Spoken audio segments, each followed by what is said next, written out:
और जिनके जिनके घर में जो बहनें बेटियां बहुत सिंदूर वाली हैं, अपने बहू को भी बुला लो, सिंदूर लेकर आ जाएं। जैसे बहू का सिंदूर अपने हाथ से लेकर आओगी तो उल्टा पुल्टा ना हो जाएगी, बहू का सिंदूर मेरा सिंदूर पहचान नहीं आता है। ये सिंदूर और चूड़ी और बिंदी आप ले करके अपने घर को जाओगे, सिन्होरा में ही सिंदूर पड़ेगा। मैं प्रसाद यहां से बनाऊंगा, संकल्प करना है ना। सिन्होरा में सिंदूर पड़ेगा और जितना अक्षत का चावल जो लाई हो, कपड़ा वस्त्र लाई हो, तो वीरेंद्र बाबा के मंच पर दोगी। आज बाबा की विदाई भी है ना, बड़ी भाव से सभी लोग बैठ जाएं। आइए हम लोग कथा को प्रारंभ करें। बड़ी ही सुंदर कथा आज होने के लिए जा रही है। प्रवचन तो आप लोगों ने 6 दिन सुना और 6 दिन में वीरेंद्र बाबा क्या बोले हैं, आप लोग क्या समझे हैं, ये तो मैं नहीं बता सकता हूं। लेकिन हमारी कथा सुनने के बाद व्यक्ति का सुधार न हो, व्यक्ति का विचार न बदले, आचरण न बदले, स्वभाव न बदले, तो हमारे जैसे व्यक्ति को बुलाना और कथा कराना, हम तो जानते हैं महाराज ये मूर्खता ही है। बोलो सच्चे दरबार की जय। हनुमंत लाल महाराज की जय। आइए हम लोग श्री गणेशाय करें। भगवान की पहले सुंदर कीर्तन, कीर्तन की बाद हनुमान जी की जैसी इच्छा होगी आज हम आप लोगों का सेवा करेंगे। पति के कुछ हो सकेला, ई रेवरा चाहे कि हम जियते बानी, हमारा पति के कोनो रोग बीमारी हो गई, मर गई, एक्सपायर कर गई, तो ऐसा ना होई। लेकिन सती नारी के आज कथा ऐसा बा। वीरेंद्र बाबा की सुपर स्टार आज की प्रवचन है। मैं ये बताने जा रहा हूं कि कौन ऐसा पूजा किया जाए कि महिलाओं के जीवन में कोई खतरा, कोई परेशानी नहीं आएगी। अगर मांग में सिंदूर है तो उस नारी का सब संपत्ति बरकरार है महाराज, और मांग में सिंदूर नहीं है, नैहर ससुरा सब धन भरल होके, लेकिन उस नारी की कोई महिमा नहीं रह जाती है। अरे हरे हरे कथा को प्रारंभ करें। पहले पतिव्रता नारी, सती नारी का प्रमाण तो पहले है। अनसुईया के चरित्र आप जानते हैं कि ब्रह्मा विष्णु पूरा में लड़का बना के खिलौना, अनसुईया ब्रह्मा विष्णु महेश के बच्चा बना के खिलौना। सुलोचना का चरित्र सभी लोग जानते हैं, रावण की बहन का नाम सुलोचना है। जब मेघनाथ का गर्दन कटा है ना, सुलोचना रोने लगी। भगवान ने कहा बोलो तो जिंदा कर दें। सुलोचना ने कही कि महाराज मैं सती नारी, पतिव्रता नारी हूं, जिंदा तो आप कर सकते हो, लेकिन ये होगा कि इसके तप बल पर मैंने जिंदा किया, जैसा ये कर्म किया है वैसा फल मिला है, कोई किसी को बचा नहीं पाएगा। आप उर्मिला का चरित्र जानते हैं कि जो तुलसी पर दीपक उर्मिला ने जलाया है। आज ये कथा मिलेगा। ये फुलौना वाली बहन से कहेंगे फुलौना या तो बाहर निकाल लो, अने तो लेकर बच्चे को बाहर चली जाओ।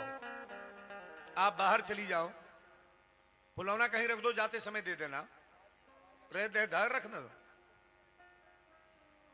फुलौना आप ही नहीं, कई लोग डिस्टर्ब हो रहे हैं ना, पीछे भी दिखाई दे रहा है। पंडाल में बैठने से पहले फुलौना खिलवाड़ मत लो, जाते समय इतना खरीद लो। फुलौना रोकेंगे नहीं हम, लेकिन कथा की पंडाल में फुलौना खिलवाड़ लेकर मत बैठो आप। बोलो सच्चे दरबार की जय। हर नारियों की कथा आप सुने हैं, लेकिन वो महिला के कथा बतावे जाता नहीं, जोने के पति के मृत्यु भइल बा, अमुअला के बाद अपना पति के प्राण छोड़ा के धर्मराज जमराज के दरबार से ले आवतिया। औरत का नाम है सती सावित्री, पहले सती लिखा गया है, सावित्री केवल नहीं कहा जाता है, सती सावित्री। सत्य के तब बल पर अपने पति को जिंदा कर ली। अगर नारियों में 4 गो गुण है, अभी बताएंगे हम, 4 गुण अगर है तो तुम्हारे पति का बाल बांका कोई कर नहीं सकता है। भगवान भी नारियों से हारते हैं कि नहीं हारते हैं? अनसुईया से परमात्मा हार गए जी, और अनसुईया ने वरदान मांगा कि मेरे पुत्र बनकर के आप पैदा हो। ब्रह्मा विष्णु महेश तीनों लोग गए थे, और तीनों लोगों को अनसुईया ने कहा मेरा पुत्र बन करके मेरे पेट से पैदा होने का प्रयास करो आप। अत्रे मुनि की औरत है अनसुईया, और अनसुईया के पुत्र का नाम है दत्तात्रेय। तीनों लोगों का अंश है, ब्रह्मा विष्णु महेश, ये तीनों लोगों का अंश है।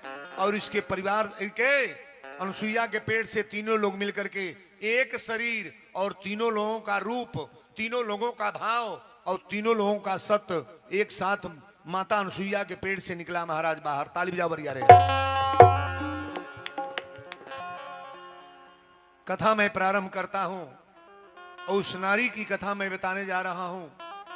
सती सावित्री की कथा की कथा में क्या दम है। भगवान भी इसे हार मानने जा रहे हैं, जमराज धर्मराज हार मान जाएंगे। कथा में आज मिलने जा रही है बात, लेकिन ध्यान से सुनो आप। सुनाता हूं सुनो, गाता जी से संसार आंचल है। सुनाता हूं सुनो, गाता जी से संसार आंचल है। सुनाता हूं सुनो, गाता जी से संसार आंचल है।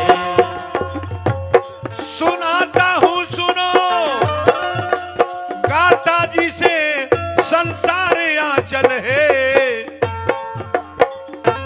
सुनाता हूं सुनो, गाता जी से संसार आंचल है।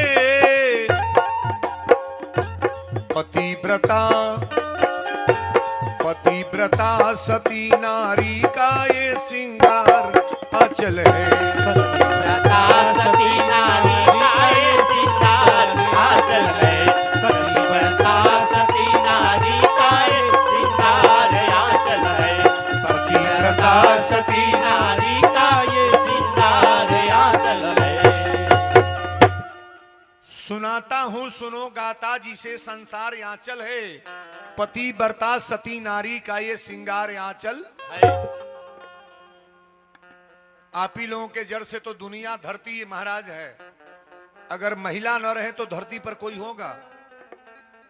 पृथ्वी का जो इतना सृजना है ना, इस नारियों के बल पर तो है। एक व्यक्ति ने कहा कि महाराज केवल मर्द रहेंगे तो बच्चा, मनी सोचने की बात होती है। 1000 को मर्द रहे को महिला न रहे तो बच्चा होगा, होगा बच्चा। ये आप लोगों का कर्म है और हम लोगों का धर्म है, जो दोनों जुड़ करके हम लोग संतान पैदा करते हैं। सरकार बोलो सच्चे दरबार की। सती नारी का थोड़ा सा सारांश 1 मिनट सुनिएगा। एगो पतिव्रता नारी सती नारी रहे, लौड़े लड़की के शादी भइल, ससुराल गई। और जब ससुराल गई तो कर मालिक बड़ा दारू पिए। ताकिएगा, पीने वाले भी लोग गौर करेंगे आज कथा को। अगर ये औरत पतिव्रता है, सती नारी है और दारू पीने वाला मर्द है, अपनी मर्दता को जो मर्द है, पुरुष हैं, आप ध्यान से सुनना कि वीरेंद्र बाबा क्या बोल रहे हैं। शादी भइल, ससुराल में गल तो दारू ना पियत रहले, और 2-4 महीना के बाद एक मर्द दारू पिए लगले। और दारू पिए तो रोज आवे तो 5 डंटा 4 डंटा रोज होके मारे। कुछ पुरुषों का एक काम है कि बिना मारे नहीं रहेगा, और औरतों के ऊपर जो मर्द हाथ छोड़ता है, मारता है, वो कोई मर्द है कि जी? मर्द को मर्द से लड़ना चाहिए कि अपनी औरत से? किसी मर्द से मार करके देखो, तुम्हारा तमाशा खराब हो जाएगा। महिला को मारने में क्या मजा है जी? अपने अर्धांगिनी को, औरत को सिंदूर लगा के लाए हो, इस महिला को मारने में क्या मजा मिलता है? बोलो सच्चे दरबार की जय। कूट कूट के आज की कथा में संस्कार है। शादी भइल, जब ससुराल में गए तो रोज दारू पी के आवे, 4 डंटा 5 डंटा रोज मारे। अब मरले के बाद भोजन करके चारपाई पर सूते। औरतिया कुल्ही मारे, कुल्ही पीटे, तबो इनके देही तेल चाते लगावे मी से। कल सिंदूर लगौले बड़े, हमारे सिंदूर का अपमान होगा, पति हैं तो हमारा कर्म बनता है कि पति का सेवा करें। सबसे सेवक धर्म कठोरा। एक दिन तेल लगावत रहे, एक हाथे पर ठेला पड़ल है, मालिक के हाथ पर ठेला पड़ल है। ई कहलस कैसन झलका पड़ल बा? कहले जौन लाठी से मारी ले हुए ठेला हो। कहले हमके मारी ले कहीं ऐसा बुझेबे नहीं करला रो हाथ पर ठेला। कहले सब जौने लाठी से मारी ले में घी तेल पोत के धरो। जौने डंटवा से रोज मारे अभी मौगी ओ में घी तेल पोते काहे खातिर कि हमारा मालिक के हाथ पर ठेला ना पड़ी। पतिव्रता नारी की कथा मैं बोल रहा हूं। घी तेल पोत के धरे रोज अब धोरे या रोज आवे मारे। एक दिन ज्यादा दारू पी ले कपड़ा लत्ता फाड़ के फेंक दिले। अंडरवियर पहिर के हे तरह हिलते अले। जाड़ा के महीना रहे ना बिछौना बिछावल रहे गद्दा चदरा तकिया लागल ना रहे। निखहरे चारपाई पर जाके सुत गए। सीटी ले रहा है कोई माइक पकड़ नहीं पा रहे हो। निखहरे चारपाई पर जाके सुत गए। आज जब सुतल है तो ये औरतिया जगावे नहीं गई। कल जगाई नहीं आयल बने तो सुते हैं अपनियो खैलस ना। एकरा गोदी में 6 महीना के लड़का रहे। ध्यान से सुनो 6 महीना के बच्चा रहे तो वही चारपाई पर सुते जातिया। लेकिन नीचवा बोरसी में आगी सुनगा के बोरसी में आगी सुनगा के आगिया चरपैया के तरवा ध दिलस। कहले तनी जाड़ा का महीना बा महूर लागी गद्दा रजाई बिछौलस ना कुछ। अब वही चारपाई पर सुतल अपनी मालिक के हाथ अपनी बेटा के हाथ एक के हाथे पर धो के सुतल। ध्यान से सुनिएगा। पी के दारू बुत बाड़े आई दोनों जनी सुतल लो। मर्द मेहरारू लड़का कोरा में ले ले बा। एक के हथवा पर दोनों मुड़ी बा। बेटा के भी मुड़ी है और पति का भी मुड़ी है। पति नारी का प्रमाण में दे रहा हूं। आ कुछ टाइम के बाद मालिक तो सुतिए गई इहो सूती गई। आ जब सुतल तो कोरवा में से लइकवा छूट के अगिए में गिर गई। आगी नीचे धधकल रहे। आगी में गिरल तो 2 बेर रोवल एक बाद चुपा गई। औरतिया बुझ गई कि बेटा तो हमार मर गई। पति के मुड़ी धैले बनी तो उतारे तो ना। हमरा सिंदूर पर आँच आई। पति के मुड़ी ना उतरलस। आज जब 2 बजल तो मालिक उठल तो कहले काहे का भइल बा सुस्कत काहे बैठू बाबू कहाँ बा। कहली रे ज्यादा दारू पी लेली हम आज मरबो ना कैली खैबो ना कैली बिछौनो ना बिछौले बनी हम। आ नीचे गिर के बाबू के आगी सुन गोलनी गिर के मर गई। मालिक कहले तू तो कहलू सती नारी है पतिव्रता नारी चरित्रवान नारी बेटा मर कैसे गई। कहली महाराज मैं सती नारी हूं। सत्य के बल पर अपने पति को मैं मानती हूं। कहले सती नारी के सामने 2 काम नहीं होता है। कभी बेटा का मृत्यु नहीं होगा और सती नारी के सामने कभी उसके पति का मृत्यु नहीं होगा। ताली बजाओ बरियारे। ब्यास जी है नहीं आ जाए यही है जो कुर्सी पर बैठी है जो आगे। कभी बेटा का मृत्यु नहीं होगा और कभी पति का मृत्यु नहीं होगा। 2 मृत्यु कतई नहीं होगा। मैं बोल रहा हूं पतिव्रता नारी के सामने ऐसा कतई नहीं होगा। सरकार कहले कि उतर के देखा तू तो कहलू सती है। आज जब उतरल बात जितना आगी धधकल है सारा आगी फूल बन गल बा और लड़का कूदता में। ताली बजा बरियारे।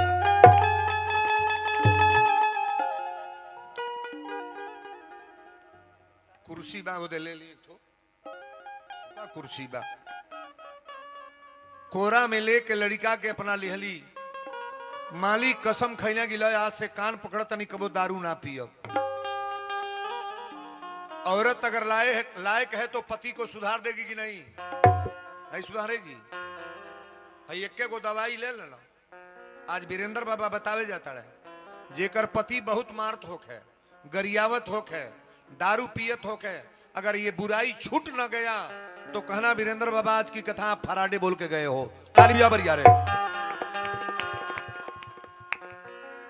इतना दम आज की कथा में है और शांति बना करके सुनने का प्रयास करो। सती सावित्री राजा के बेटी रहली। नसीब अपना अपना। एक बात बताए बहुत लड़की अपना गरीबी में से गइल बा त राजा बन गए आ कोनो राजा के लड़की गइल बा त मड़इयो नाई बा तनी पर दर दर के ठोकर खातिया। एक तकदीर का कमाल है कि नहीं है? बहुत लोग कहल का हो तोहरी बियाह में माटी के कलसा धराइल है तो तोहार नमूना हो गई। हमार बाप पीतल का कलसा है तत् के धरवल है। गाजा बाजा से बिया भइल तो हमार तकदीर खराब हो गई। तकदीर नसीब आप अपने स्वतः बनाते बिगाड़ते हो भाई।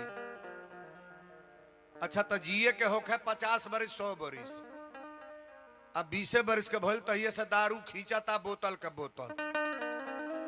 तो भगवान तो लिखले बने 80 बरिस जियब, अब बोतल के बोतल खींचे तो किटनी सॉरी कि ना, फेफड़ा गायब होई कि ना होई। तो लिखल होता कि लिखा तड़े अपने लिखा जाता है। घर को बिगाड़ने में केवल आप लोगों का हाथ है। अगर आप लोग अच्छे रहो ना तो कोई बिगाड़ने वाला है नहीं। भगवान तो बनाते हैं महाराज, परमात्मा केवल बनाते हैं बिगाड़ते नहीं है। और शांति से कथा को समझने का प्रयास करना कि वीरेंद्र बाबा आपका नाम काहे है, क्यों इतना लोग आपका नाम लेते हैं, आखिर आपके कथा में क्या दम है। बोलो सच्चे दरबार की जय, रजा रामचंद्र की जय। प्रवचन यहीं से शुरू हो रहा है। सती सावित्री के पिता घूम घूम शादी खोजत अड़े। जहां जात अड़े तो कोनो लड़का पढ़ले लिखे, तो कोनो गरीब बा, तो कोनो के बिल्डिंग ना बा, कोनो लड़का पियकड़ बा, शादी तय ना होता। 10 बरिस बेटी के बियाह खोजले कहीं तय ना भइल। जब तय ना भइल तो सावित्री एक दिन शंकर जी के जल चढ़ावे गईली। 13 के दिन रवा पास जल चढ़ाई लेगी ना भोलेनाथ के। बेले के पतई पर राम राम लिख के 1 महीना जल चढ़ाव, लगातार 1 महीना। अब महीनवा दिने कहिए कि वीरेंद्र बाबा हमारा आधा बीमारी समाप्त। शंकर जी को पूजने वाला व्यक्ति कभी दरिद्र नहीं होता है, गरीब नहीं होता है, दुर्दशा नहीं होगी, उसका व्यवस्था खराब नहीं होगा। तो जलो जानता नहीं के तर चढ़ता, नहा धो के लबर सबर 1 लोटा पानी गिरा दिया गल। जल जल है कि मजाक हो। यही में पूजा होता, अपनी सासू के गोड़ कबो नहीं लागल जाता, अपने सासू के गोड़ नहीं लागल जाई, अपने ससुर के गोड़ नहीं लागल जाई, अपने अपने मर्दे के गोड़ नहीं लागल जाई। और दुर्गा जी का कपूर जरूर बराई, शंकर जी के जल चढ़ावे जरूर जाई है। माई कैसनो सासु बात आशीर्वाद दी कि ना, जरूर कही तोहार सुहाग बनल है, हमार बेटा निम्ने रहे, तू निम्ने रह। शंकर जी बोलत बोलत बोली है, दुर्गा जी बोलत बोलत बोली है, पहले सासू ससुर अपन हम। जेकरी घर में सास ससुर के पूजा होई, आरती उतारल जाई, पैर छुअल जाई, ओकरा घर में आधा बीमारी तो दिने समाप्त। बोलो सच्चे दरबार की जय। सावित्री के पिता चारू और शादी खोजत न कहीं तय ना भइल। सावित्री गईली शंकर जी के जल चढ़ावे। अब भोलेनाथ के जल चढ़ा के जब निकले लगली तो देखा तड़ी सत्यवान नाम के लड़का खड़ा बड़े। पूछली आपके नाम का हो? कहले मेरा नाम सत्यवान है। सावित्री कहली राउर घर? कहले बगल वाला गांव हो। सावित्री कहली राउर माई बाप? सत्यवान रोवे लगले। कहली कि काहे रोवा तनी? सावित्री पूछली काहे रो रहे हैं? कहले कि रोवा तनी है कि हमारे माई बाप आन्हर बाड़े, बाने तो दोनों लेकिन अंधा बाड़े। अंधा हमारे माता पिता हैं। सावित्री पूछली आपका नाम क्या है? कहले मेरा नाम सत्यवान है। कहली कि राउर घर? कहले बगल वाला गांव है। सावित्री कहली कि राउर माई बाप? सत्यवान रोवे लगले। हमार माई बाप तो बाड़े लेकिन महतारी बाप आन्हर बाड़े। सावित्री अपनी घरे आगे पिताजी से कहली पिताजी शादी हम तय कर दिल बनी। कहली बिना जानले बुझले कहां शादी तय कर दिलू? सावित्री कहली पिताजी मंदिर के बगल में गांव है, वो लड़के का नाम सत्यवान है, लेकिन एके गो काम बा, लड़का के माई बाप आन्हर बाड़े। सावित्री के पिता 5 गो पंडित लेके गईले वो सत्यवान के दुआरी पर। माई बाप आन्हर दुआरी पर बैठल रहले और सत्यवान गए रहले जंगल में लकड़ी काटे। सत्यवान लकड़ीहारा रहले। लड़की का चुनाव जब हो गया है तो देखिए गौर से सुनिएगा। लकड़ी काटे गए रहले और लकड़ी ले आके एक बोझा जब दुआरी पर पटकले, सावित्री के पूछा कहले तुम्हारा नाम सत्यवान है? कहले जी मेरा नाम सत्यवान है। कहले कि तुम्हारी शादी हो गई है? कहले शादी तो नहीं हुई है। तो तुम्हारे माता पिता? तो सरकारी यही है। ध्यान से सुनिएगा।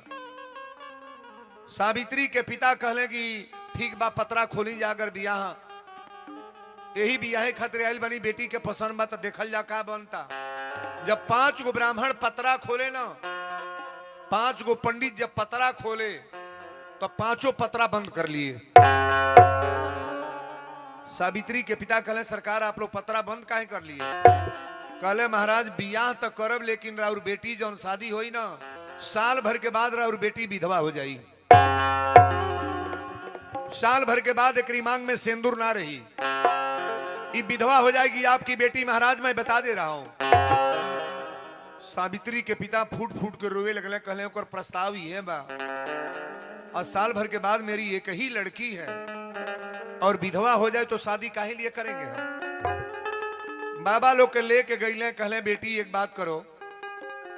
कहली कहा तो ये शादी करने लायक नहीं है, तुम्हारे योग्य विवाह नहीं है। सावित्री ने कहा क्यों? सावित्री के पिता कहले कि बेटी साल भर के बाद तुम विधवा हो जाओगी, तुम्हारे मांग में सिंदूर नहीं रहेगा, तुम्हारी ललाट पर बिंदी नहीं रहेगी, ये सारा वस्तु उतार ली जाएगी। सावित्री के पिता जब ये बात कहले तो सावित्री ने कहा पिताजी कान खोल के सुनिए, अगर हमार बियाह होई तो सत्यवान से। सिन्होरा एक होला, सिन्होरा एक होला, मांग एक ह, कलाई एक ह, लीलार पर बिंदी एक होला, और जिस महिला का अनेक होता है उसका पति का मृत्यु कतई हो जाता है, इसमें कोई दो राय नहीं है। सावित्री के पिता कहले ना मनबू? कहली नहीं पिताजी शादी तो ही होगी। अब लड़की के हठ का करें, लेके गईले बाबा लोग के तिलक बरछा दे देले। सावित्री के बारात आवता, बियाहे के गीत एगो रौरो गाइले, एक लाइन तन बरियारे गा ले जा। अब एक बात और सुन ले, कथा में जो लोग सो रहे हैं बहुत बड़ा आपका नुकसान होगा, सोने का प्रयास न करो आप। कई लोगों को मैं देख रहा हूं, वो रात भर मानर पुजाइल बा, गवाइल बा, और ढह तड़िए ही में ताका खड़े रे, ताका एकदम विधिवत। अरे कौने नगर के सिंदूरिया सिंदूर बेचे आवेले माई हो कौनी नगर के दुलारी धिया सिनुरा बेसाहेली हे माई हो कौने नगर के दुलारी धिया सिनुरा बेसाहेली है।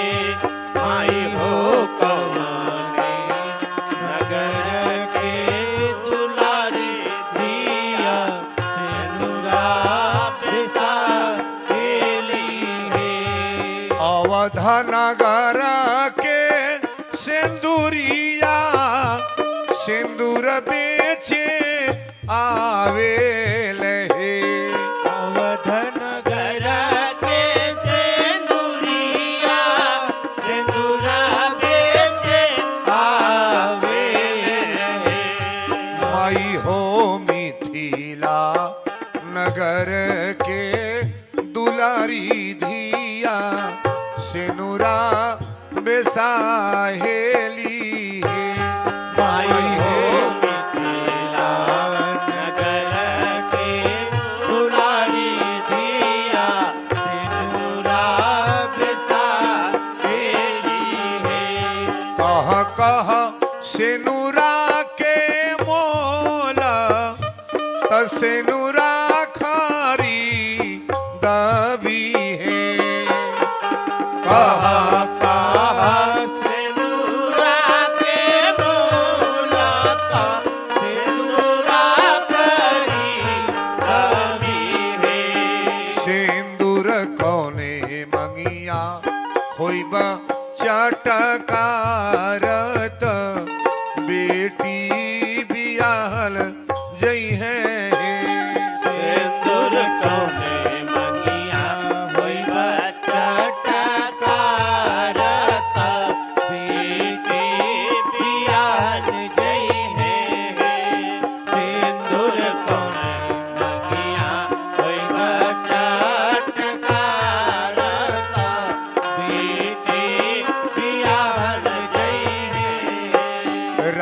राजा जनक जी के धियावा त दुल्हा श्री रामचंद्र हे। राजा जनक जी के धियावा तो दुल्हा श्री रामचंद्र हे। माई हे सीता मंगिया हुई है चटकारत बेटी बियाहल जय सीता मनिया हुई है चटकारत बेटी बियाहल जय। आइए सीता मनिया हुई है चटकारत बेटी बियाहल जय। बोल दी रजा रामचंद्र की। कथा तय बाइल भाई बियाहे के गीत रल केकरा केकरा अच्छा लागल बा ताली बजे है बरियारे तो बा एहू से निमन गीत एक लाइन औरी बा।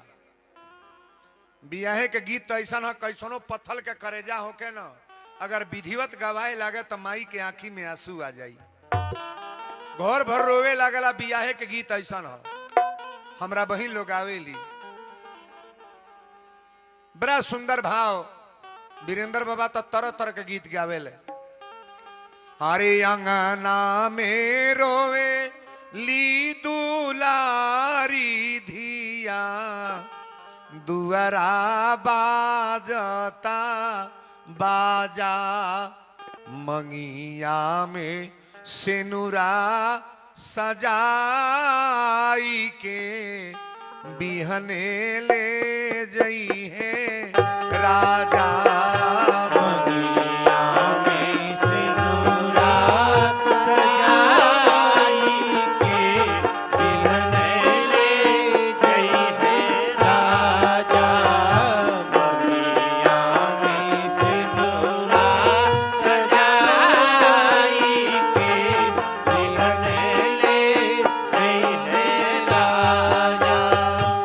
बाबा के बगीचा से उखरली गाछी बाबा के बगीचा से उखरली गाछी दूसरा के खूंटा में बन्हा जई है बाछी। दूसरा के खूंटा में बन्हा गई है बाछी। ले जई है पगाहा पेन्हाई के बंद होई दरवाजा मंगिया में सिंदूरा सजाई के बिहने ले जई राजा। मंगिया में सिंदूरा सजाई के बिहने ले गई है राजा। मंगिया में सिंदूरा सजाई के बिहने ले गई है राजा। माई के करेजा से निकली करेजी माई के करेजा से निकली करेजी।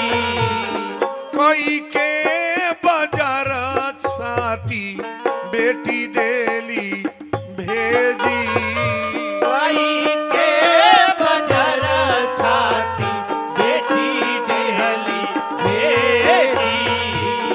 ले जई है पगाहा पेन्हाई के बंद होई दरवाजा मंगिया में सिनुरा सजाई के बिहने ले जई है राजा। मंगिया में सिनुरा सजाई के बिहने ले गई है राजा। मंगिया में सिनुरा सजाई के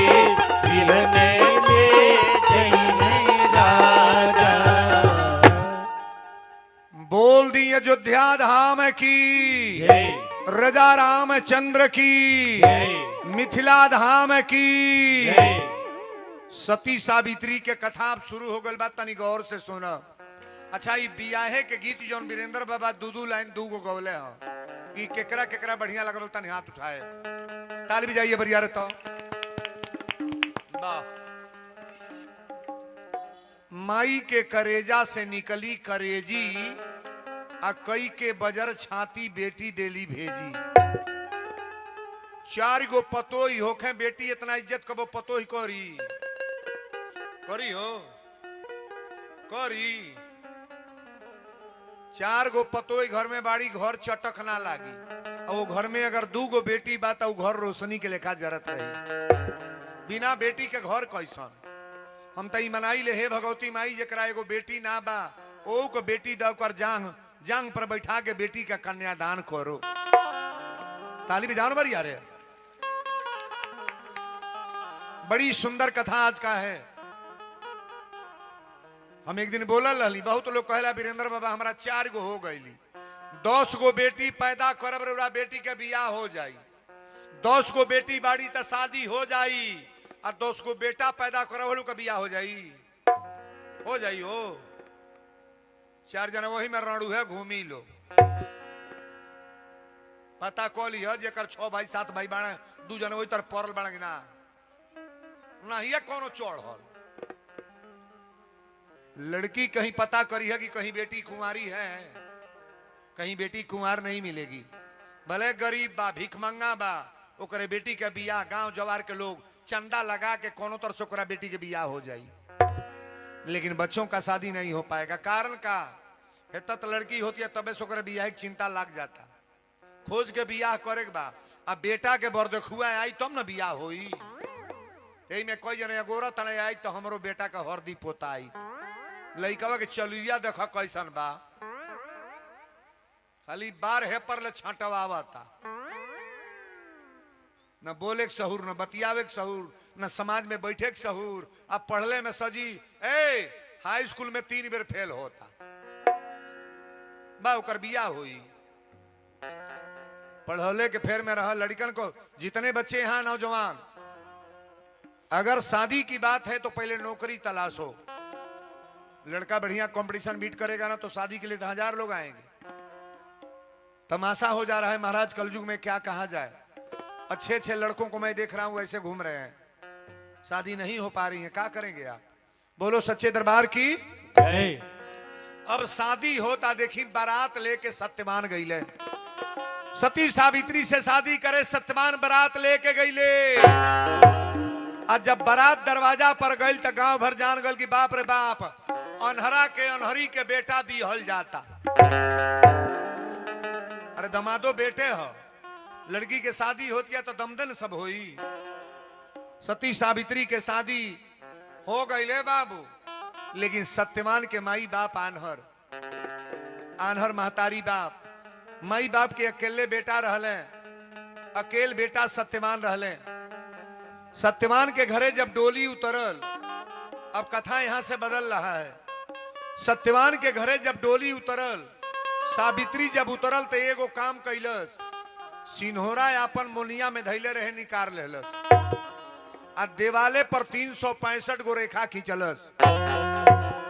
हम बता रहे हैं सुनिएगा। पंडित जी कहले रहे लोग कि साल भर के बाद तो हर बेटी विधवा हो जाई। सावित्री जान गई कि हमरा 365 गो दिन होला, आई लास्ट दिने हमरा पति के मरे के बाद हमको मालूम है, लेकिन सत्यवान के मालूम ना रहे कि हमरा मरना है, मुझे मरना है। 365 गो रेखा खींचलस, ओई जो 2 गो डबल दिया जरावे, 2 गो दिया जरावे, और रोज सिन्होरा के पूजा करे अगरबत्ती कपूर जला के। एक दिन बीते 1 रेखा खींच दे, एक दिन बीते 2 रेखा, सारा रेखा काटत जाती है। सावित्री के मांग में सिंदूर 5 दिन और रहना है, 5 दिन के बाद विधवा हो जाएगी। नारद जी धर्मराज के दरबार में गईले, कथा को प्रेम से सुनो। अब नारद जी धर्मराज के दरबार में गईले, नारायण नारायण नारायण। धर्मराज जी कहले नारद कौना और से, नारद कहले आज हमारी इच्छा बन लगी चल चली हम ए लोक में घूम ले देखी का हाल चाल बा के तरुआ पजबानी। धर्मराज कहले बोली और कुछ कहे बा।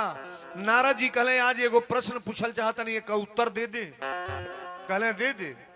कहले आज के 5वां दिने के मरे वाला बा केकरी मांग के सिंदूर हटे वाला बा धर्मराज जी बता दी। धर्मराज कहले कि नारद ये बात काहे तू पूछत रहे। मृत्यु किसी को मालूम नहीं होता है, मृत्यु किसी को मालूम नहीं होता कब मरना है। वीरेंद्र बाबा धारा प्रवाह कथा बोल रहे हैं, हमको मालूम है कि मुझे कब मरना है, ये कोई जान नहीं पाता है। नारद ने कहा कि धर्मराज अरे कोई जाने चाहे ना जाने आप तो जान रहे हो, आपके पास रजिस्टर है, कब किसका प्राण लेना है, कौन रूप में लेना है, आप तो सब कुछ जान रहे हो। धर्मराज कहले जानते तो हैं लेकिन आपको बताकर क्या करेंगे हम। कहले नहीं बतावा कि आज के 5वां दिने के मरी। धर्मराज कहले परेशान मत कर, अगर ए पर तू लागल बढ़ तो के बता दे, लेकिन कहीं बताइए मत, कहीं बताना मत बात को। धर्मराज कहले कि आज के 5वां दिने लड़का के नाम बा सती सावित्री, औरत के नाम बा सती सावित्री, बेटा ओकरा पति के नाम सत्यवान। सत्यवान का प्राण यार लेना है 5वां दिन। नारद कहले तनी फेर एक बेर दोहराई बा केकर प्राण लेब। तो ओकरा औरत के नाम बा सती सावित्री आ ओकरा पति के नाम बा सत्यवान। ओकरी मांग में सिंदूर 5वां दिन ना रही, ओके विधवा बनावे के बाद 5वां दिन ओकर पति का मृत्यु है। नारद हंसे लगल कहले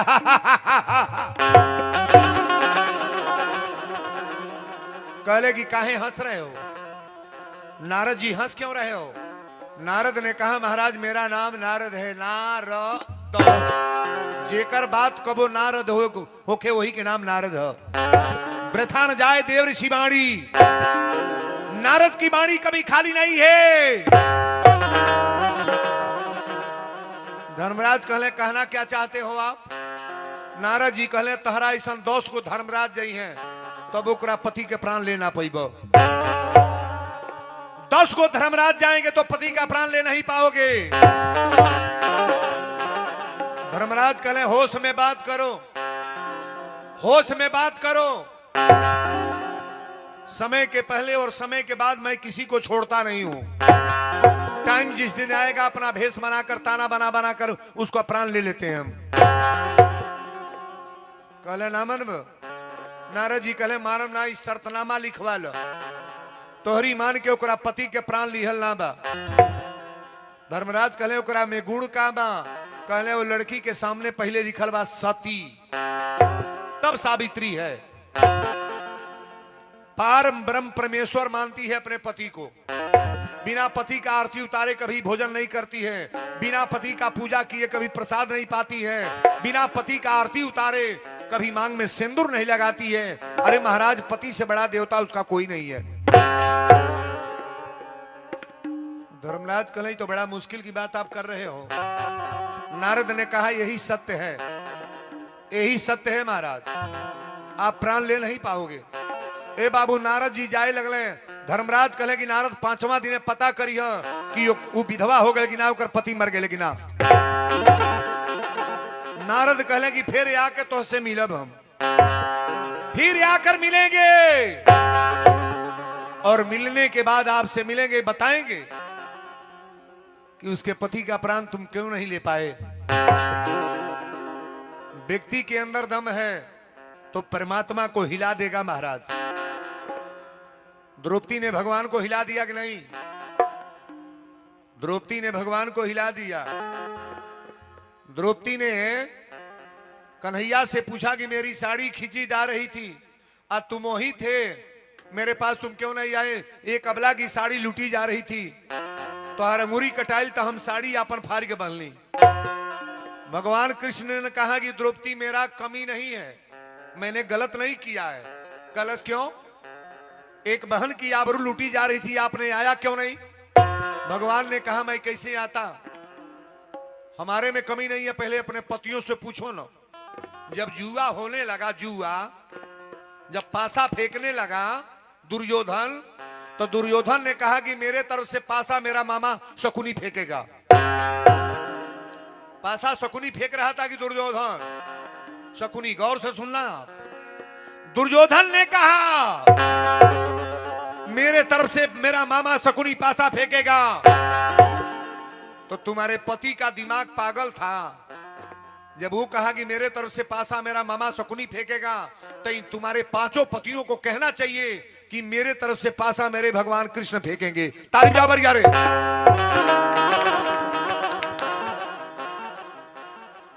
जब हम खिलाते जुआ तो देखते कैसे हार होती है पांडवों का। भगवान की हाथ जिनके कपार पर हो डाउन हो जाएगा वो। नारायण की कृपा जिनके ऊपर उनको कोई डाउन कर देगा। होई है न वही जो राम रची राखा। परमात्मा की कृपा जिनके ऊपर होती है वो व्यक्ति डाउन नहीं होता है सरकार। नारद जीते आवे लगले तो कहले धर्मराज सुन ला कान खोल के, आज के 5वां दिन है तो उससे फिर मिलब हम। धर्मराज कहले नारद जा तोहरा ऐसा बहुत लोग आई। नारद ने कहा कि मेरा नाम नारद है, नारद। जिसकी बात कभी नर नारद हो उसी का नाम नारद है। वृथा न जाए देव ऋषि वाणी। ई तक कह के चल गए बाबू। सती सावित्री के धीरे धीरे रेखा कटत जाता। अब जहिया मरेग बा तैया सावित्री हाली हाली रसोई बनौलस। सत्यवान रोज लकड़ी काटे जहां जंगल में, एक बोझा लकड़ी काट के ले आवे बेचे तब परवरी सोखो। जहिया मरेग रहे सावित्री का कैलस, रसोई बनौलस। अपना सास ससुर के सेवा करके नहवा धो के खियौलस। अपना पति को भोजन कराई, पति को भी प्रसाद पवाई। तने हमरा और ताक पति के भोजन करा के अब नहा उहा के नया साड़ी पहिरलस। भर मांग सिंदूर लगौलस, लीलार पर बिंदी, आंख में कजला, ओठ में लाली। जितना बियौती साड़ी कपड़ा सिंगार के सामान गईल है उतना मेकअप कैलस कि भगवान के ठाकुर जी बाप रे बाप बुझा जे ओ भगवान के स्वर्ग से कोई परी आई है। सत्यवान कहले आज इतना सजत कहे बड़ू। सावित्री कली स्वामी आज सजले के आखिरी दिन बा। एकरे बाद का जानी हमरा सजे के बा कि ना। बहनों से कहेंगे अगर हस्बैंड है तो इतना जरूर करना, स्नान ध्यान करके थोड़ा बढ़िया साड़ी पहना करो। बौरो साड़ी बा तब खींच लो के आ तनी डेंट पेंट में अपना शरीर को पूरा सुशोभित करके बढ़िया रहो, तरीका से रहो। पति को महसूस हो कि मेरी घर की लक्ष्मी मेरी औरत है। बोलो सच्चे दरबार की जय। सावित्री कली स्वामी आज रउरा साथे हम जंगल में चलब। सत्यवान कहले जंगल में हम लकड़ी काटब, तू का करे चलबू? जंगल में लकड़ी काटब, तू का करे जेबू? सावित्री कली आज हम चले। सावित्री जब चले लगली तई रसरी या टांगा लेके चलल। आज जब जंगल में गईले तो एगो सूखल पेड़ रहे। कहले सावित्री है यह पेड़ काटो। आई हरा पौधा बा ये जो तू बैठा छाया में बैठा। टांगा लेके काटे लगले, धर्मराज के घंटी लग गई।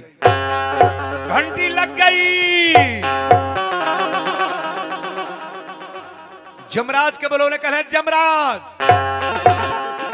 कहले हाँ सरकार। कहले भैंसा पर सवार हो जा। आज जंगल में लकड़ी काटा था सत्यवान आजे ओकरा मरे के बा, प्राण लेवे के बा।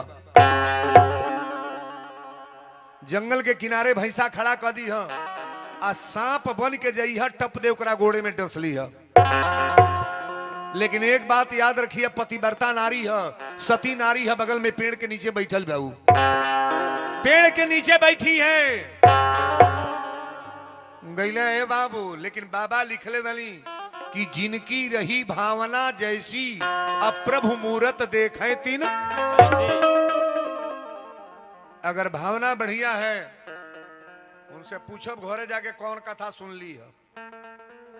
ढहल करा वही में ढहल करा कौन मेलान तोहरी कपार पर चढ़ गल बा। कहाँ के मले छले के बैठल बाड़ू है दादा। कथा में सोने का प्रयास न करो आप, और नहीं तो बालकनी टिकट ले ली हो। आगे बैठने वाली बहनें पहले गौर करें। कतई आपको सोना नहीं है, बड़ा खतरा में पड़ जाओगी। कई गो बेरमतिया लोग आज आगे सुतल बा, पूछा कहां ले पहुंचल बाड़ी, गोपालगंज हेला तड़ी है तेरे बकलोलन के हेतर हो तड़ी।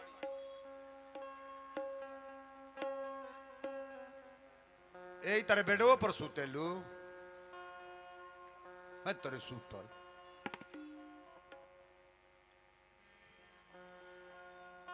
मर्दन के दांत देला लो, कोनो मर्द सुतता है मैं ये पार्टी के अगर यह निमन रहे तब तो सुधरिए जाइए। अब घरे जहे तो पूछिए वीरेंद्र बाबा का कहला, ढेर नींद लागे तब माटी ले ला निकाल के आखिया में डार ला, दौड़त रह 2 घंटा। बोलो शंकर भगवान की जय। कथा में सोने का प्रयास न करना, सुहागन नारी के लिए कथा है, कथा आपको नुकसान करना शुरू कर देगा। कतई विचार बना करके बदल करके बैठो आप। बोलो सच्चे दरबार की जय। घंटी लाग गई, धर्मराज कहें कि जमराज तू भैंसा लेके जा। अब वही जंगल में लकड़ी काटा था एक पति, वो लड़का के नाम सत्यवान है, ओकरा औरत के नाम सती सावित्री। लेकिन वो हरा पेड़ के नीचे बैठल हुई, तन ध्यान से देख लिया।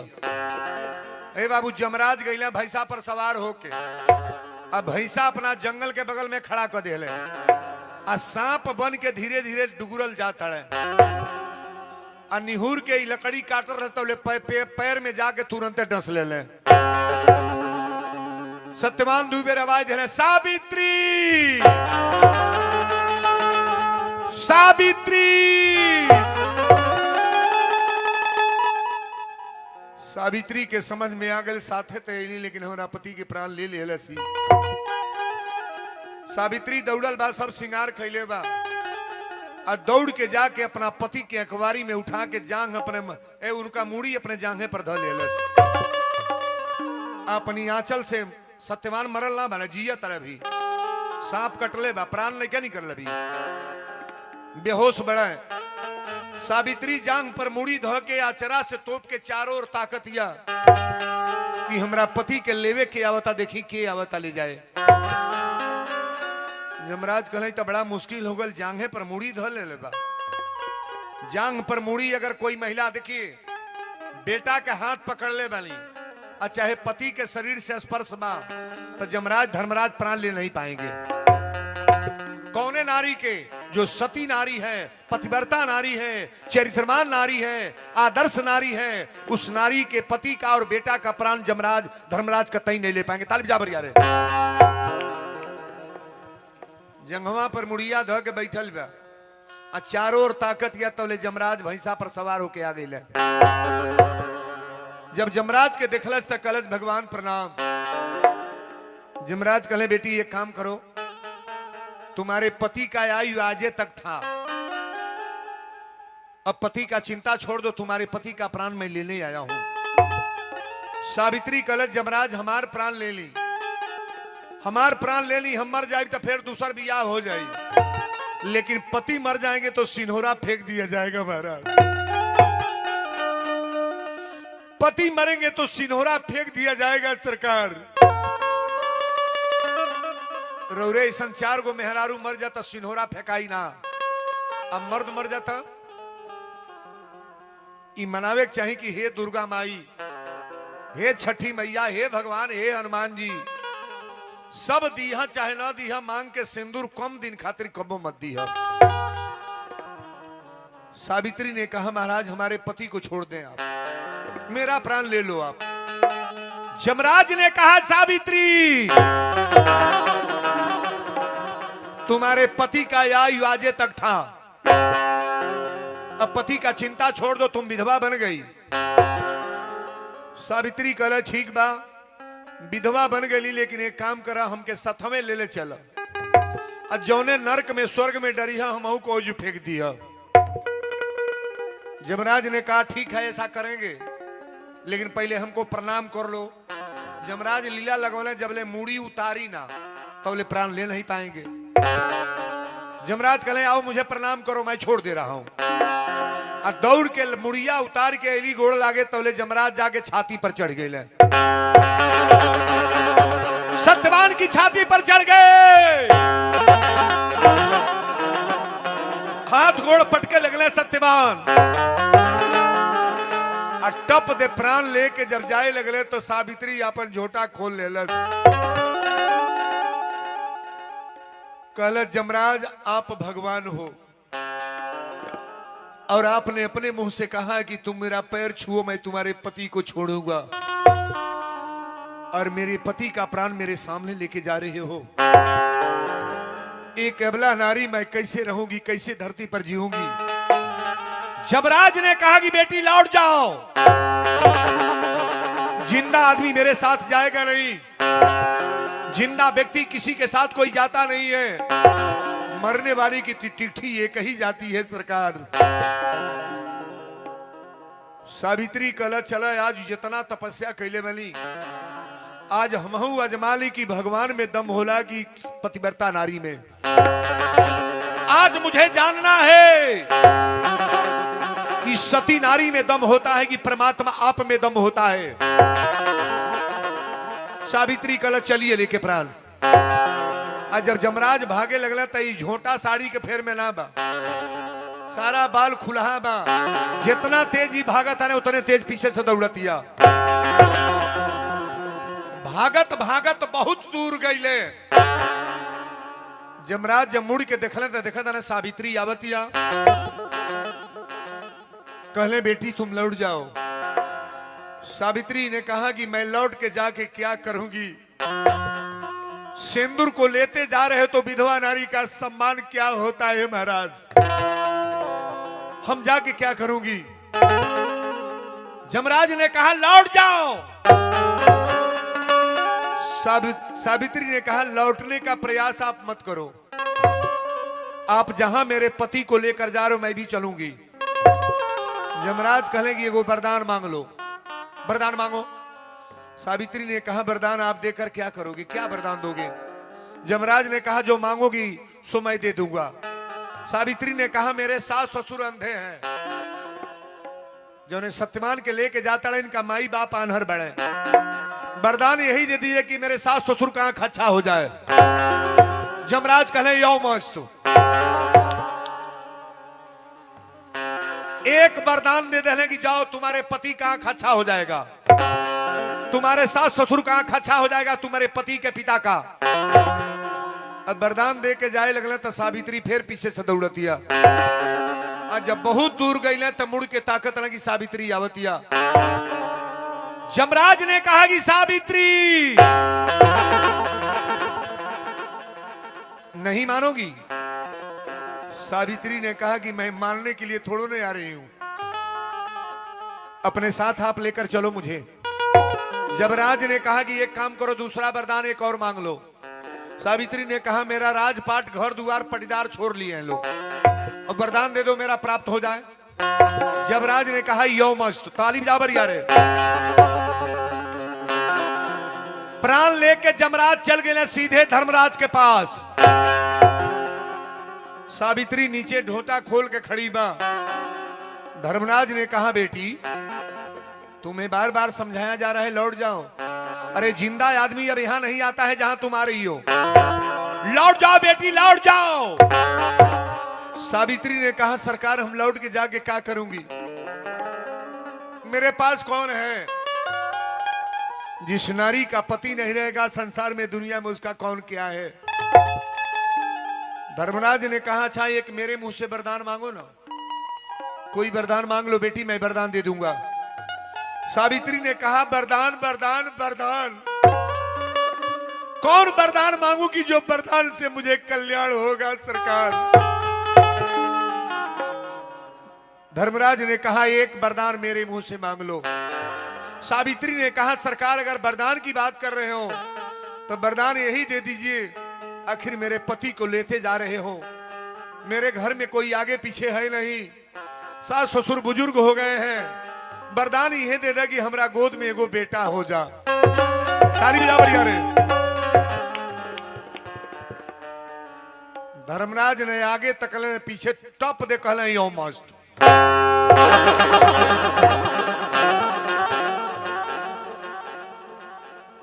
सावित्री अपन बाल बांधे लगल, सारा झोंटा बांध लेलस, साड़ी संभार के पहिर लेलस। जमराज ने कहा बेटी मैं तीसरे नंबर पर वरदान दे दिया, अब लौट जाओ तुम। सावित्री ने कहा कि सरकार वरदान तो आप 3 दे दिए, लेकिन तीसरे वरदान में ऐसा बढ़िया वरदान दिए कि मेरा आत्मा गदगद हो गया। धर्मराज ने कहा अब लौट जाओ, वरदान पा गई। सावित्री ने कहा वरदान तो मैं पा गई, लेकिन आप बताओ मेरे पति को लेते जा रहे हो, मेरे पति को तुम ले लिए और मेरा पति नहीं रहेगा तो बच्चा कैसे होगा? तालिब जाबर यार है ना।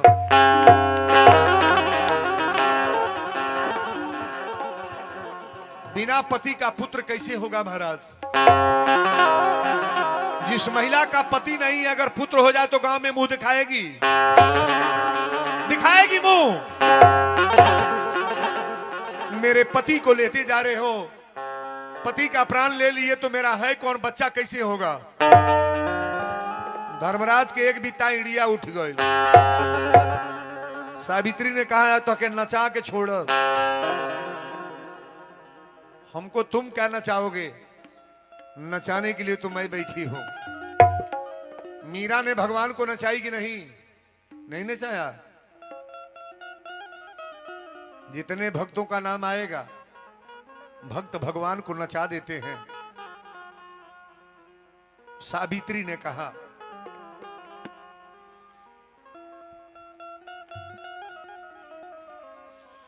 जो दिल से जोग साधे,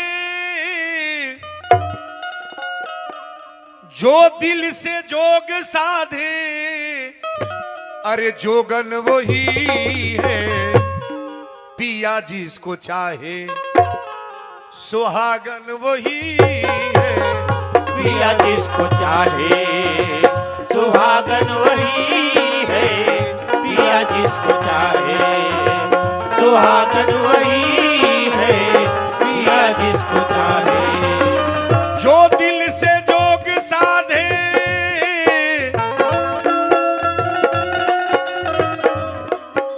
जो दिल से जोग साधे, जोगन वही है पिया जिसको चाहे, सुहागन वही है पिया जिसको चाहे, सुहागन वही है पिया जिसको चाहे, सुहागन वही है पिया जिसको चाहे।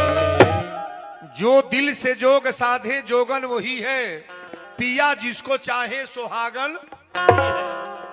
जौने महिला के मर्द आछो आछो कैले बा, का खैबू कहाँ घुमा दी का ले आई, वो मेहरारू को बुझो तकदीर भगवाने लिखले बड़े। आ सजी सिंगार पटार बटले बा, मर्द तकते नहीं खे, जैसे वो बुझाता ओकरे आंखी में बालू डारल बा। यही में कोई जने के हो यहाँ भेटाई,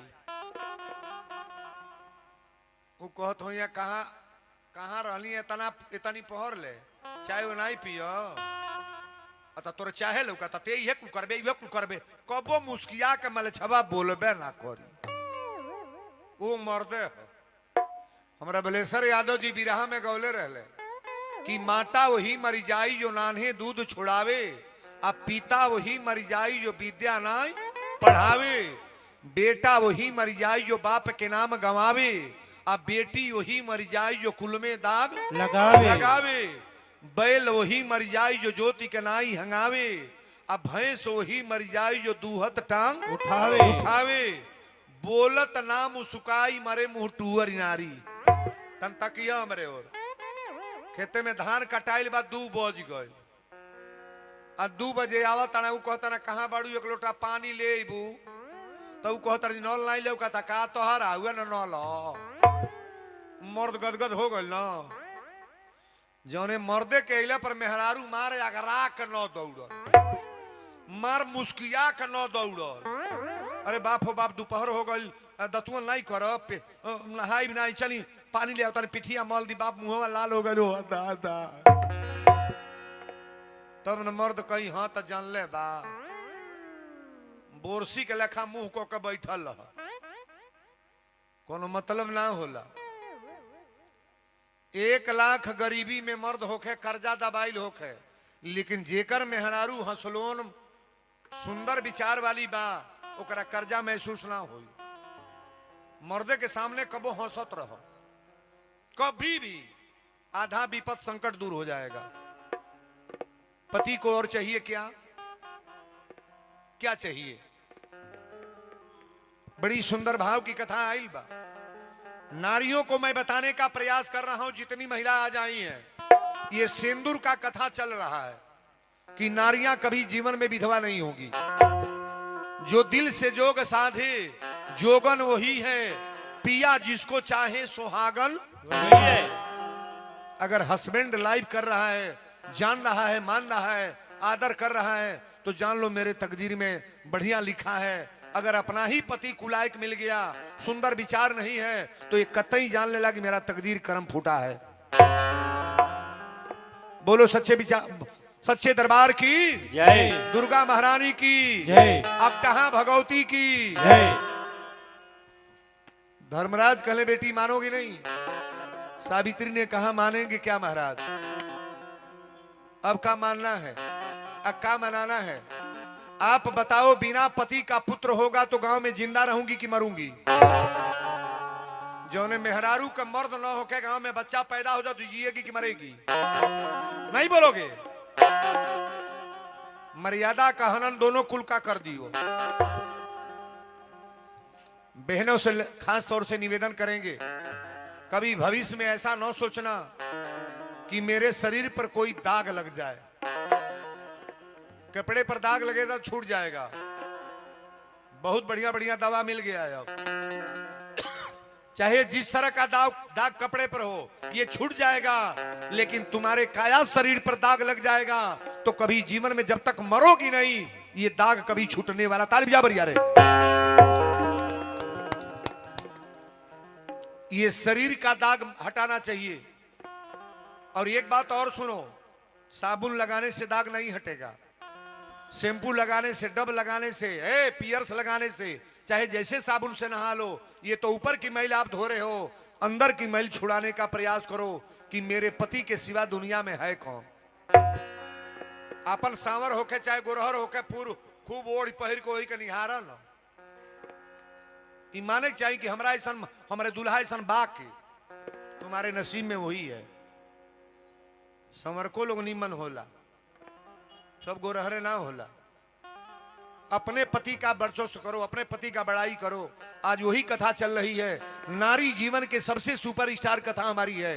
तुम्हारा पैर पकड़ करके मैं माफी मांगता हूं। आज तक मरा व्यक्ति कोई जिंदा हुआ नहीं है।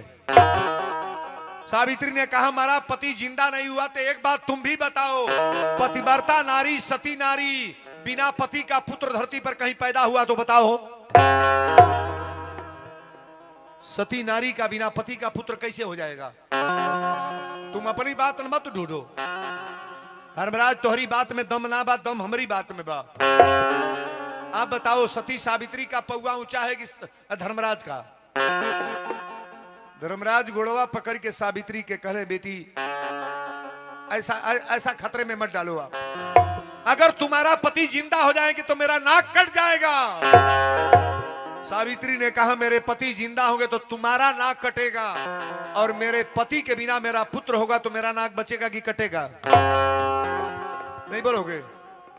धर्मराज ने कहा मैंने भूल करके वरदान दे दिया, मैंने गलती से वरदान दे दिया।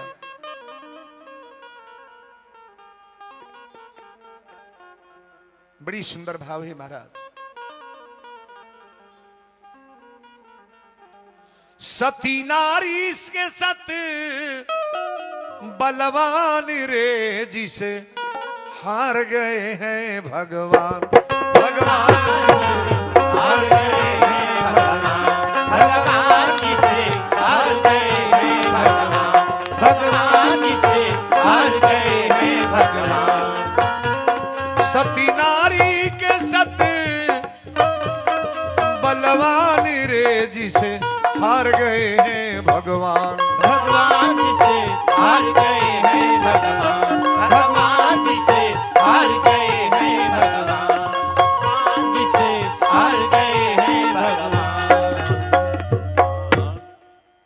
आप ईमानदारी से बोलिएगा, कहीं भी भगवान हारते हैं कि कोई भक्त हारता है?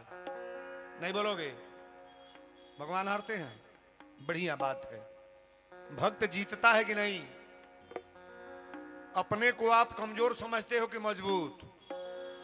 नारियां कभी अबला नहीं होती हैं। बहुत लोग कहते हैं महाराज महिला अबला है। महिला का कोई दम नहीं है। महिला तो कर देगी महाराज, पूरे गांव को एक दिन में बर्बाद कर देगी। एक महिला, यही महिला बेटी बनती है, यही महिला पत्नी बनती है, यही महिला मां बनती है, यही महिला दादी नानी बनती है, और यही महिला काली का रूप धारण करती है। महाराज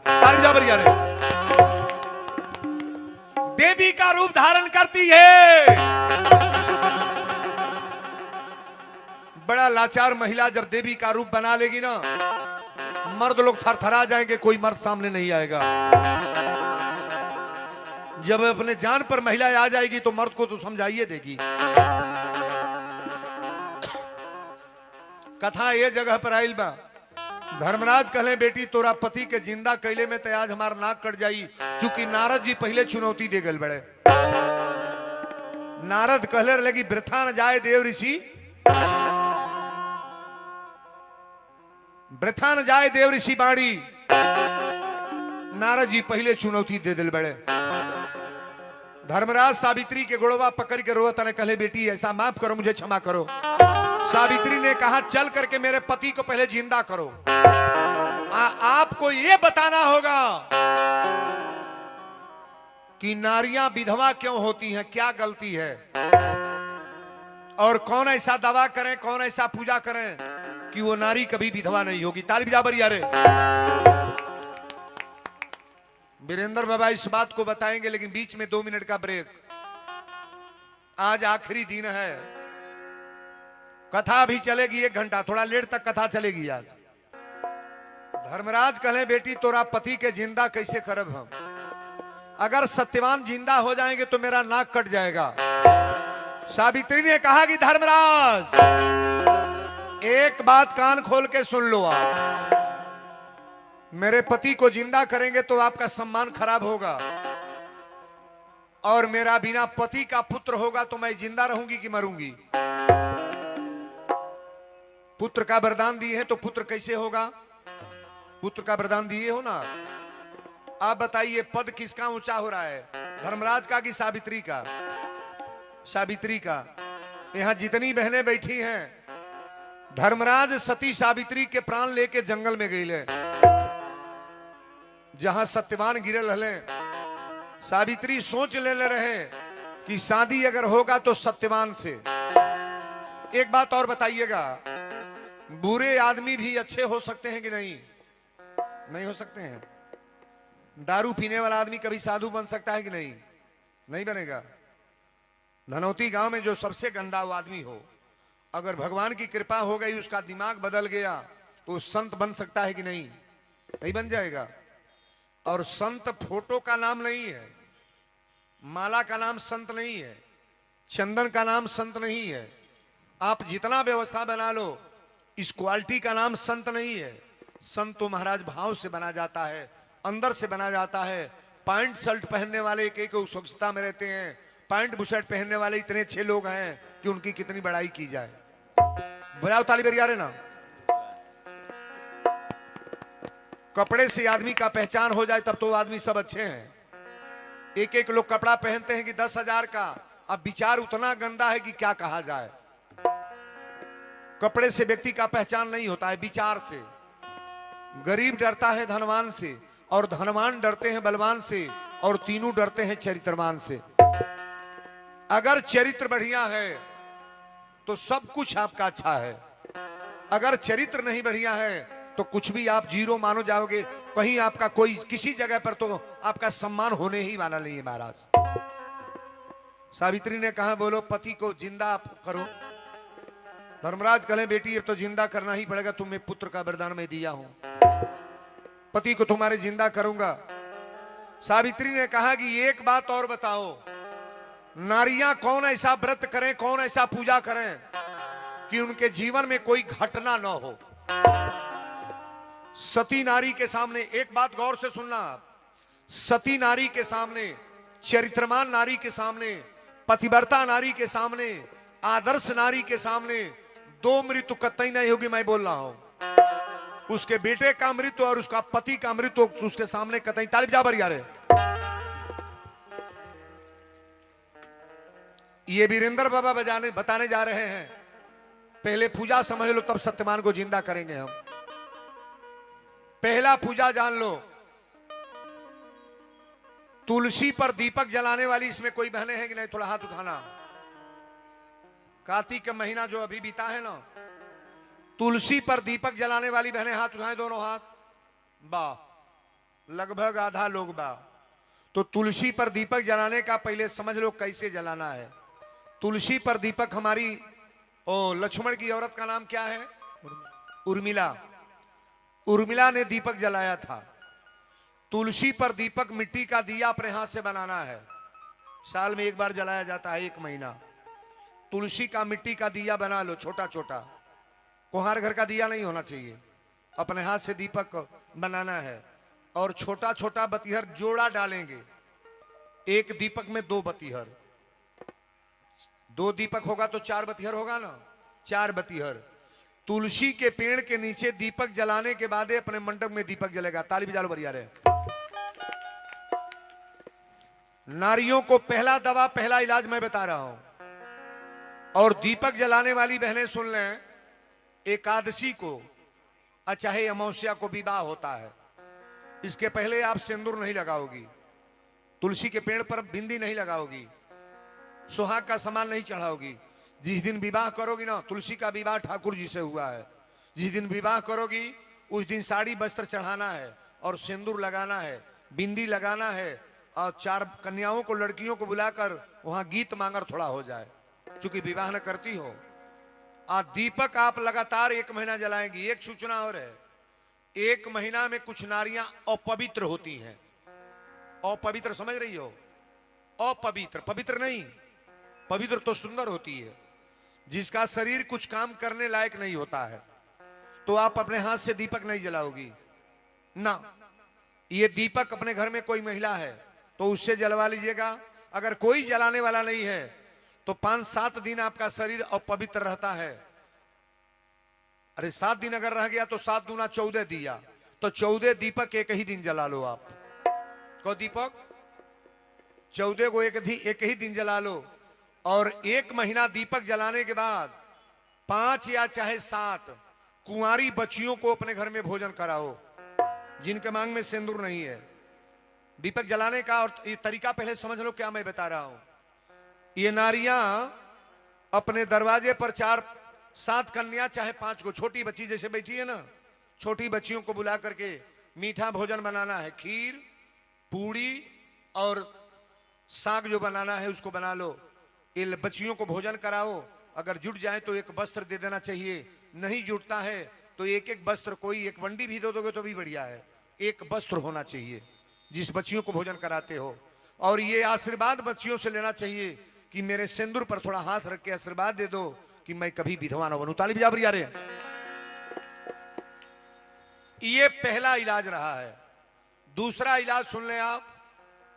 जितनी बेटियां बहन जिनके मांग में सिंदूर है, गौर करना, सवेरे स्नान जब करती है ना तो किसी देवता को अगरबत्ती नहीं दिखाओगी, किसी देवी देवता का जल नहीं चढ़ेगा, पूजा नहीं होगा। पहले अपने पति का पैर छूना है, पति को पैर छूना है, सास का पैर छूना है, ससुर का पैर छूना है। पति को आरती दिखाने के बाद, अगर पति घर पर है तो आरती दिखा लो, और नहीं घर पर है तो आप फोटो जरूर होगा, फोटो को आरती दिखाकर पति को फोन से प्रणाम कर लो। और प्रणाम करने के बाद तब अपने मुंह में कुछ जल और पानी, जो खाना पीना होगा ना, इसको खाएंगी। पहले अपने पति को प्रणाम करने के बाद किसी देवता को प्रणाम किया जाएगा। पति को आरती उतारने के बाद किसी देवता को आरती उतारी जाएगी। अब में जौन मेहरारू मान लो कब गोड़े नहीं लगल बा, वो गोड़ लागी तो बिहनई कही बुझाता टोना सिखतिया मुआई। धनौती के लोग यही बार सुधरियो जा। पहले पति को प्रणाम करने के बाद, पैर छूने के बाद किसी देवता को प्रणाम होगा। सब लोग हाथ उठाएं तो आशीर्वाद देने जा। उठा रहा तबा ताली बिदा बर यार गड़गड़ा जग्गी में बैठा के सबके क्रिया खियावत नहीं हो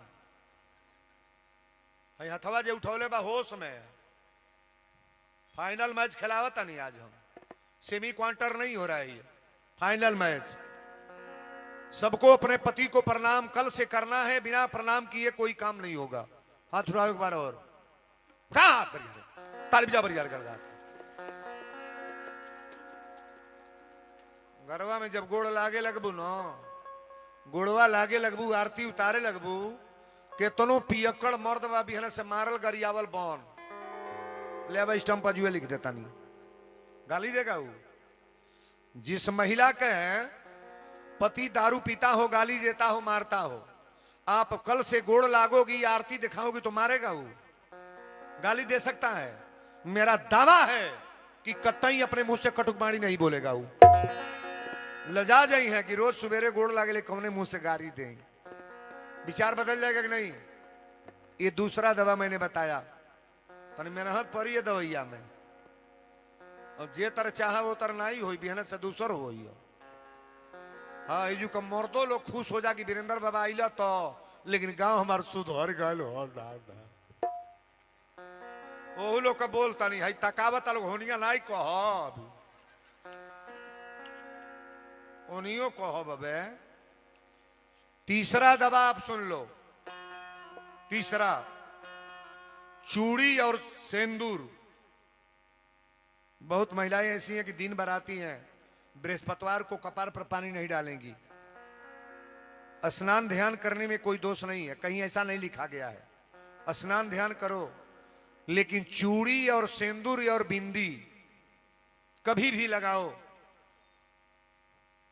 सिन्होरा में से सेंदूर के लगावेला तनी हाथ उठाइया हमारे पहले बात सुन लो सिन्होरा में से जे लगाओ तो ते उठाई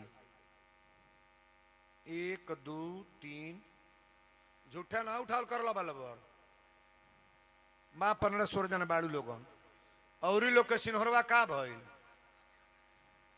तो हम लोग का भइल हो अच्छा बियाह पुड़िया से भइल बाकी सिन्होरा से शादी किससे हुआ है सिन्होरा से ध्यान से सुनना मेरी बात को कहीं का सेंदूर ले आओ चाहे माता जी का दरबार का ले आओ चाहे जग से ले आओ चाहे नैहर ससुरा कहीं से ले आओ लेकिन वो पुड़िया का सेंदूर सिन्होरा में छुआने के बाद चुनौती को जो लगाती हो अब दिव्या से ना उसको सिन्होरा में छुआने के बाद तब मांग में डालो सिन्होरा से शादी हुई है और सिन्होरा जे जे अपने बक्सा में बंद कैले बा सिन्होरा पहले बाहर निकाल के रख लो सिन्होरा बक्सा में से निकाल लो अलमारी में है तो अलमारी में से निकाल लो सिन्होरा के उस जगह पर रखो जहां पूजा होता है कहां रखना है पूजा के जगह पे और प्रतिदिन सिंदूर लगाने वाली बहनें कहले मांग में कपटी सिंदूर नहीं लगाएंगी कपटी समझ रही नो चाहे मांग रहा बब काट फारी या चाहे तेरे नाम फारी हमरा उससे मतलब ना बा अब तो देखा तनी सेनूर नहीं लगाता हेपर टीका हो जाता मंगिया में डराते ना बा पति सिंदूर लगोले बना तो मांग में कि हेपर और सिंदूर जो पति हस्बैंड लगाया ना पूरे मांग में भरा है सिंदूर कपटी लगाने वाली महिला उसके पति का आयु कम हो जाता है अब चाहे टेढ़ी मांग फारो चाहे सोजी फारो लेकिन भरपूर मांग में सिंदूर लगाया करो आप कम सिंदूर नहीं सिंदूर की बड़ी महात्मा है महाराज सिंदूर भरपूर मांग में डालो कभी कपटी सिंदूर मत लगाया करो आप ये दूसरा दवा मैं बता रहा हूं कि सिंदूर या और बिंदी और नया चूड़ी पहनने के बाद परिवार में जो लोग अपने सम्रांत हैं उनको प्रणाम करो और इस तरह से रहो दिन भर जब नया ये सब काम करो ना किसी से कोई बवाल झगड़ा ना हो जब ऐसा कार्य करोगे तो घर में तो ऐसे ही बवाल नहीं होगा सासू के जोगोड़ कबो नहीं लगल बा बिहन से लागी तो झगड़ा होई झगड़ा होई चौथा दवा जान लो माता के दरबार में जाओ तो कभी भी सिंदूर मांग लो 1.25 किलो 1.25 पाव जो मांग में माई को सिंदूर लगाती हैं आप लोग ना यही सिंदूर अपने मांग में भी लगाओ आप हाथ नहीं झाड़ना चाहिए जैसे सिंदूर माता को टिक देती हैं और हाथ झाड़ देती हैं ऐसा नहीं करना है ये सिंदूर अपनी मांग में तुरंत लगाना है ये मनाना है कि माता जी आपका सिंदूर कभी कटा नहीं है मेरा भी सिंदूर भरपूर बना रहे। ये 4 बात मैंने बताया, चारों बात के ले बता नहीं, हाथ उठाइए, ताली बजा बरिया रे। भगवान तो मैं नहीं हूं, लेकिन ये गारंटी के साथ मैं कह सकता हूं, जिनके परिवार में ऐसा कार्य होगा उनके घर में कभी इस तरह का मृत्यु कतई नहीं होगा। ये मेरा रिकॉर्ड है महाराज, ताली बजा बरिया रे। यहां पुरुष लोग जितने आए हैं थोड़ा ध्यान से सुनिएगा, आप लोगों को भी थोड़ा दवा हम बता दें।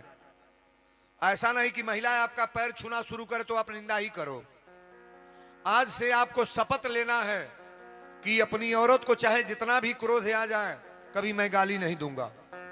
शपथ लेना है कि अपनी औरत कोई भी गलती कर रही है अपना हाथ नहीं उठाना है। आदर से सम्मान से जब सम्मान ये करना शुरू करे तो आप भी सम्मान शुरू करो, अपने परिवार में करो। देखो आपका परिवार डेवलप कर रहा है, बढ़ रहा है कि नहीं बढ़ रहा। ताली बजा बरिया रे। आय औरत के जो विरुद्ध काम लोग करेंगे, जो काम मत बताया ना, औरत गोड़ लागत या तो हर आरती उतारत या तू ओके मारा गाड़ी दो तो घर तो ऐसे ही नाश हो जाएगा महाराज। औरत पूजा की वस्तु है, नारियां पूजा की वस्तु हैं। जिनके घर में नारी रोएगी, नारी कल्पेगी, नारी तड़पेगी, नारियों को गाली दोगे, स्टैंप ले आओ मैं लिख रहा हूं, तुम्हारे घर का कभी बरकत नहीं हुआ। ताली बजा बरिया रे। औरत को सम्मान देना सीख लो आप। हम लोग में सबसे ज्यादा गड़बड़ी यही है महाराज। आप अपने को तो समझते हो मैं इज्जतदार आदमी हूं, लेकिन उसका महत्व नहीं देते हो कि मेरी औरत क्या है। 5 दिन औरत आपका घर छोड़ के चली जाए तो उस घर में आप रह सकते हो? जिस कमरे में सोते हो रह पाओगे? लाइट जरा के नींद लगेगी? रह पाओगे? भोजन बना हुआ भोजन कर नहीं पाओगे। जे मेहरारू का मारा था गरियावा था, 1 के महीना जाके नैहर बस जा, देखा उनका कौन दशा होता। बुझे वाला मर्द बुझतो बालो, मर्दे लोग तो हम नगदे बुझा दे। आज आखिरी दिन की कथा आप देखिए, होने जा रही है लास्ट। धर्मराज गईले, कहले बेटी तुम्हारे पति को मैं जिंदा करने जा रहा हूं, लेकिन मैं आज शपथ ले रहा हूं कि सती नारी, पतिव्रता नारी जो मानने जानने वाले अपने पति को है, उसके सामने उसकी पति का मृत्यु कतई नहीं करेंगे हम। उसके बेटा का मृत्यु नहीं होगा। जो मैं बोला हूं, जो आप कर्म करोगे ना, तो आपके घर में 2 मृत्यु नहीं होगी। बेटा का मृत्यु नहीं होगा। मरने को तो सबको मरना है, लेकिन तुम्हारे आंख के सामने ऐसा काम नहीं होगा। ताली बजा बरिया रे। पति के सामने पति की लाश जा रही है तो ये अच्छा बात है। आप पति के कान्हे पर माई अपने औरत की लाश जाता तो बहादुरी बना लो कि मैं मरूं तो मेरा पति मुझे स्मशान घाट पर जलाए। ताली बजा बरिया रे।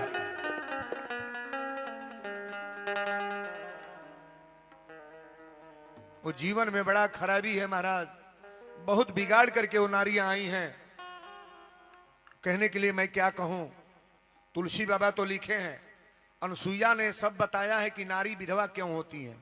इस सब मैं नहीं बोलूंगा, मानस में लिखा गया है।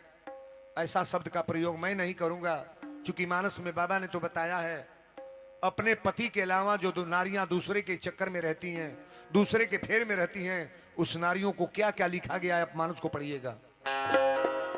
हम निवेदन करेंगे, अपना ही पति देवता है, अपने पति को सम्मान करो, अपने पति को आदर करो, अपने पति को जो चाहे खाओ पियो रहो, लेकिन दूसरे के पति को तरफ नजर मत डालो। ताली बजा बरिया रे।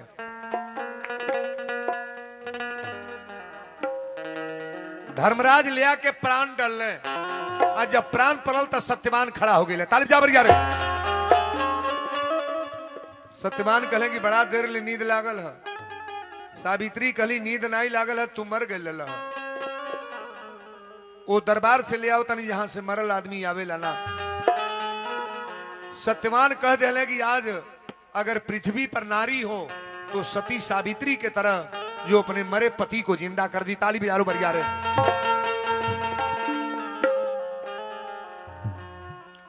मारने वाला है भगवान, बचाने वाला है भगवान, तारने वाला है भगवान, बचाने वाला है भगवान, तारने वाला है भगवान, बचाने वाला है भगवान। बालबा का होता जिसका वो है दया निधान, मारने वाला है भगवान, बचाने वाला है भगवान, तारने वाला है भगवान, बचाने वाला है भगवान। अब आप सभी लोग प्रेम से खड़े हो जाएं, भगवान की आरती होने जा रही है। सब लोग आगे बढ़ जाएं। नाम तेरी बबलू भैया,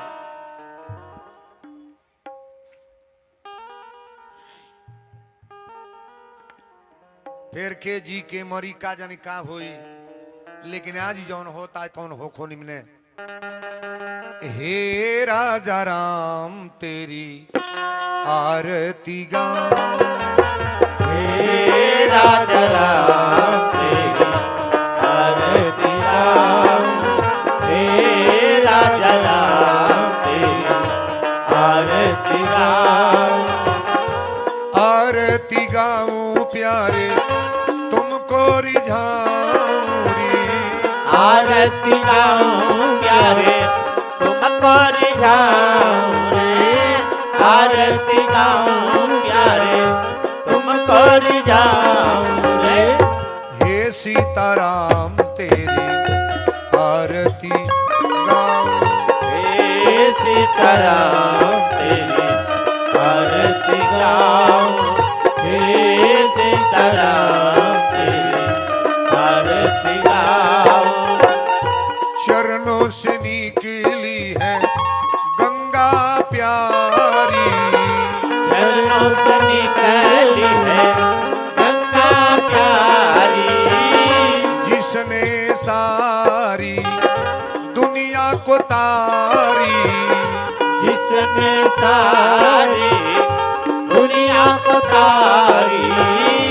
उन चरणों पे मैं तो बलि बलि जाऊं। हे राजा राम तेरी आरती गाऊं, हे राजा राम तेरी आरती गाऊं।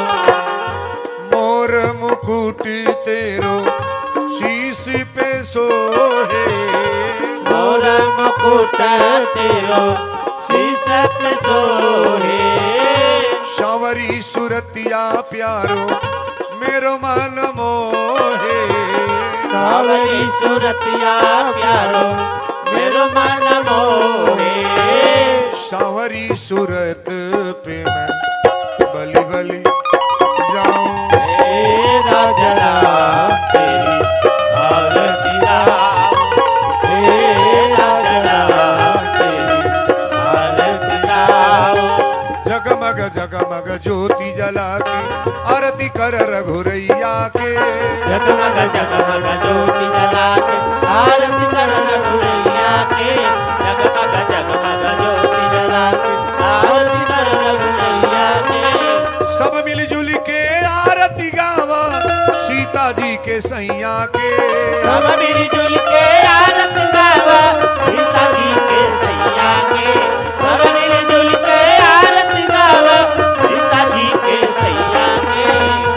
अरे जगमग जगमग ज्योति जला के आरती कर रघुरैया के, जगमग जगमग ज्योति जला के आरती कर रघुरैया के, जगमग जगमग ज्योति जला के आरती कर रघुरैया के। राम लक्ष्मण भरत शत्रुघ्न अयोध्या के रहवैया के, राम लक्ष्मण भरत शत्रुघ्न अयोध्या के रहवैया के, राम लक्ष्मण भरत शत्रुघ्न अयोध्या के रहवैया के। दोनों हाथ ऊपर उठाइएगा। अरे जगमग जगमग ज्योति जला के आरती कर रघुरैया के, जगमग जगमग ज्योति जला के आरती कर रघुरैया के, जगमग जगमग ज्योति जला के आरती कर रघुरैया के, जगमग जगमग ज्योति जला के आरती कर रघुरैया के। प्रेम से बोलो वृंदावन बिहारी लाल लाल की, जय हनुमंतलाल महाराज की, जय देवादिदेव महादेव की, जय यज्ञ भगवान की, जय दान दाताओं की, जय उनके माता पिता की। जय। थोड़ा दोनों हाथ उठाइएगा। ओम हर हर हर महादेव। वीरेंद्र बाबा